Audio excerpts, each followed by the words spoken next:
ਤੁਸੀਂ ਦੇਖ ਰਹੇ ਹੋ ਚੈਨਲ ਸ਼ਾਨ ਪੰਜਾਬੀ ਤੇ ਅੱਜ ਸਾਡੇ ਨਾਲ ਮੌਜੂਦ ਨੇ ਸ਼ਿਵ ਸੈਨਾ ਬਾਲਾ ਸਾਹਿਬ ਠਾਕਰੇ ਦੇ ਰਾਸ਼ਟਰੀ ਸੰਗਠਕ ਸ਼੍ਰੀ ਅਸ਼ੋਕ ਤਿਵਾੜੀ ਜੀ ਜੋ ਬੰਬੇ ਤੋਂ ਆਏ ਨੇ ਤੇ ਸਭ ਤੋਂ ਪਹਿਲਾਂ ਸਰ ਦਾ ਸਵਾਗਤ ਕਰਦੇ ਤੇ ਪੁੱਛਦੇ ਹਾਂ ਕਿ ਅੱਜ ਪੰਜਾਬ ਆਉਣ ਦਾ ਉਹਨਾਂ ਦਾ ਮਕਸਦ ਕੀ ਹੈ। नमस्कार सर।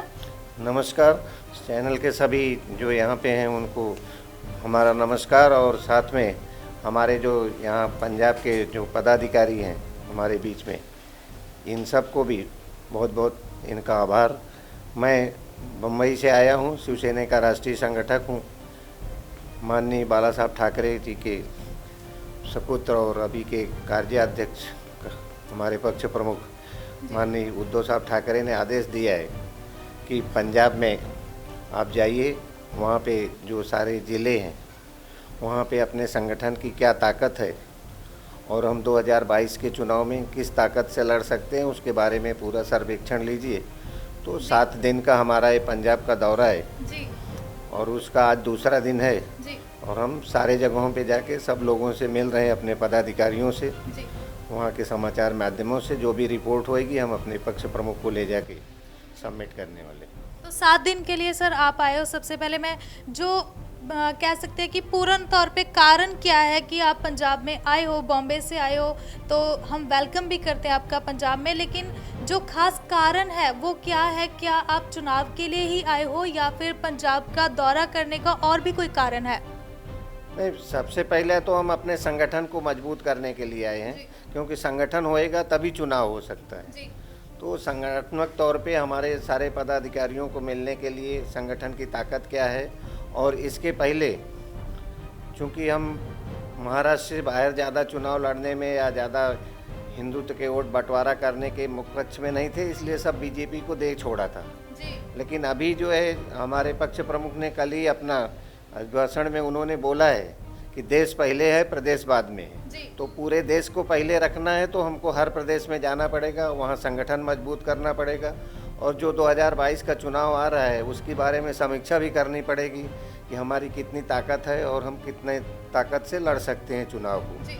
तो आप जैसे बता रहे हो कि 7 दिन का ये आपका दौरा रहेगा, तो कितना समय हो गया यहाँ पे आए हुए? आप आज ही आए हो या फिर कुछ समय हो गया? अगर हो गया थोड़ा बहुत समय तो कैसा रिस्पांस मिला है पंजाब में आपको? जी नहीं, आज मेरा ये दूसरा दिन है। मैं परसों शाम को ही आया था, लेकिन परसों कुछ काम नहीं किए। कल जो है हम चंडीगढ़ में जो है चंडीगढ़ वालों का यहाँ के जिला प्रमुख के साथ उसकी मीटिंग किया, वो भी नौजवानों में काफ़ी उत्साह दिखा। आज सवेरे से अभी समराला गए हुए थे, वहाँ एक बड़ी संख्या में सारे शिव सैनिक और पदाधिकारी हमारे साथ थे। वहाँ पे भी हम प्रेस के भी लोग आए थे, उनसे भी बातचीत की है। ये अभी तीसरा है। इसके बाद शाम को हम पटियाला चले जाएंगे। कल सवेरे का हमारा पटियाला में कार्यकर्ताओं के साथ मीटिंग है। इस तरह से हमें हर ज़िले में लगभग जहाँ जहाँ हमारा संगठन है, जहाँ जहाँ हमारे लोग हैं, हम सब जगह जाएंगे और लोगों से भी अनुरोध करेंगे। हम अपने कार्यकर्ताओं को भी बोलेंगे कि ज़्यादा से ज़्यादा लोगों को ज़मीनी स्तर पे जोड़िए और अच्छी मजबूत तैयारी करके चुनाव लड़िए। सर, चुनाव की बात हुई है, अगर यहाँ की बात करें, पंजाब की बात करें, तो कुछ ऐसी पार्टी हैं जो लगातार यहाँ पे चलती आई हैं, लेकिन शिवसेना की बात करें तो शिवसेना का तो सर अगर पंजाब में देखा जाए तो पहली बात तो यह है कि काफ़ी तरह की पार्टियाँ हैं शिवसेना की।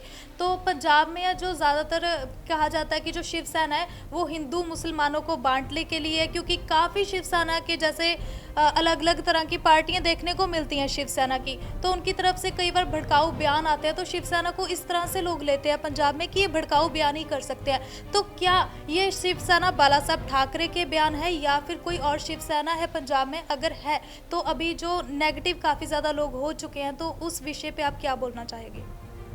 ऐसा है कि शिवसेना पार्टी जो है हमारे जो इसके संस्थापक थे, हिंदू हृदय सम्राट जिसको बोला जाता था बाला साहब ठाकरे जी, उन्होंने कभी जात पात में विश्वास नहीं किया।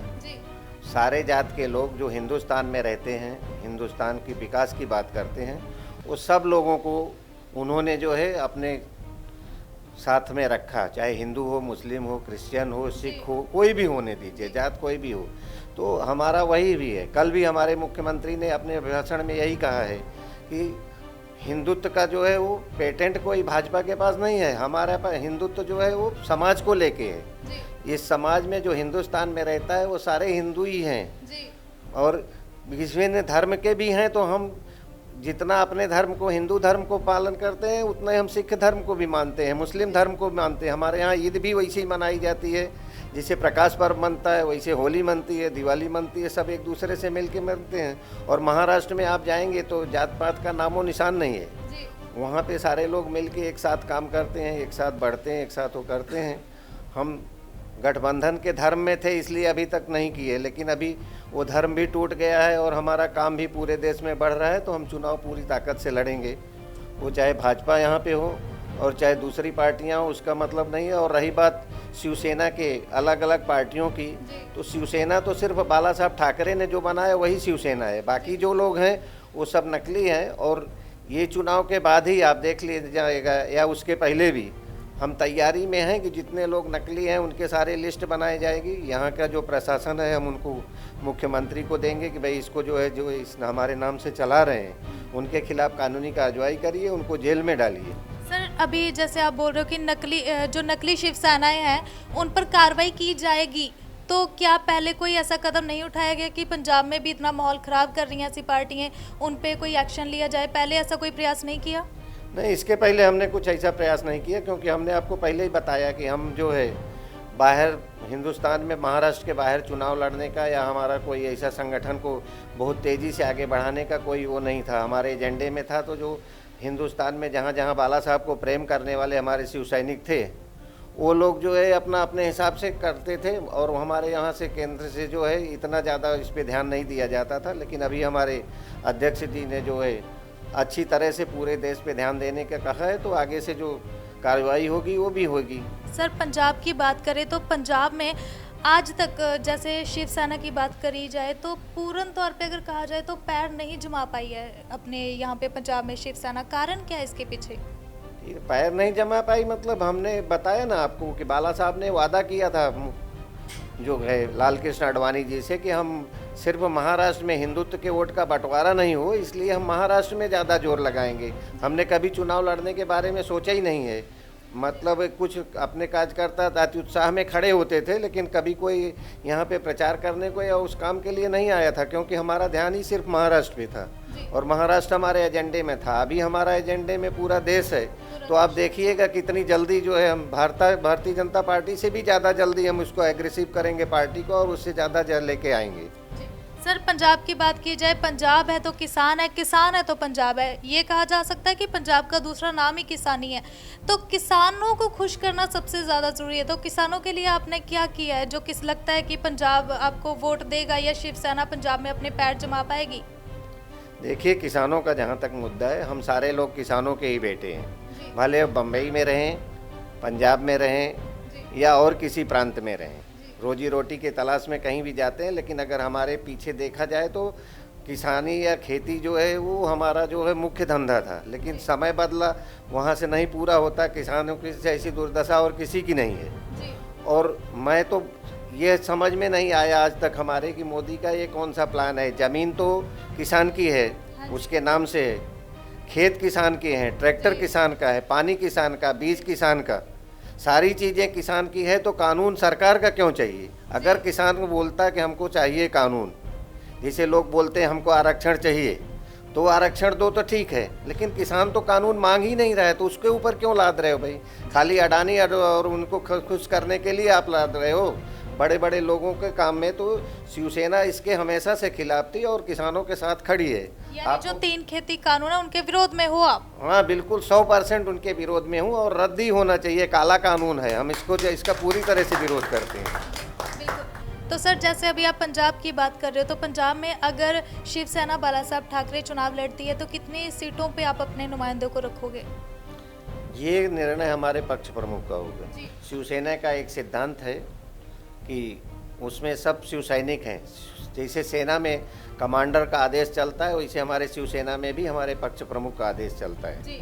सारे जगहों पे हम जा रहे हैं, सबसे रिपोर्ट कलेक्ट करेंगे, ले जाके उसको पूरा रिपोर्ट बना के हम उनको देंगे। इसके बाद हमारे पक्ष प्रमुख ये तय करेंगे कि हमको कितनी सीटों पे चुनाव लड़ना है, नहीं लड़ना है। इसका सारा जिम्मेदारी उनके ऊपर है। वो जितने सीटों पे हमको आदेश देंगे, यहाँ यहाँ प्रचार करना है, यहाँ लड़ाना है, उतने सीटों को हम लड़ाएंगे। ठीक है। तो सर अभी खुद कितनी उम्मीद है कि शिवसेना बाला साहब ठाकरे इस बार जीतेगी? ये अभी हमारा दूसरा दिन है, हम जितनी सीटें लड़ाएंगे सब पे जीतने के लिए ही लड़ाएंगे। जी वो भले हम 50 लड़े, 10 लड़े, 20 लड़े, लेकिन हम लड़ेंगे तो जीतने के लिए लड़ाएंगे। बिल्कुल ठीक है। शिवसेना बाळासाहेब ठाकरे जिंदाबाद। शिवसेना बाळासाहेब ठाकरे जिंदाबाद। श्री अशोक तिवारी राष्ट्रीय संगठक जिंदाबाद। ठीक है, तो सर अभी आप जाते जाते दर्शकों को अपनी तरफ से क्या मैसेज देना चाहते हो?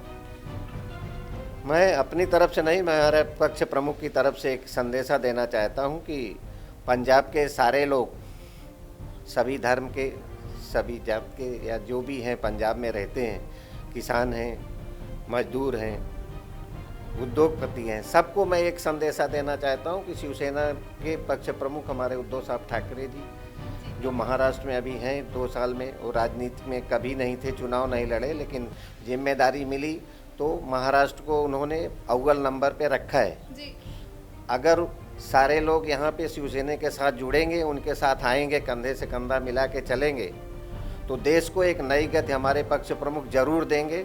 और लेकिन ये अभी कहना जल्दी होगा कि कब होगा, लेकिन एक दिन ये जरूर आएगा कि शिवसेना का भी प्रधानमंत्री हमारे देश में रहेगा।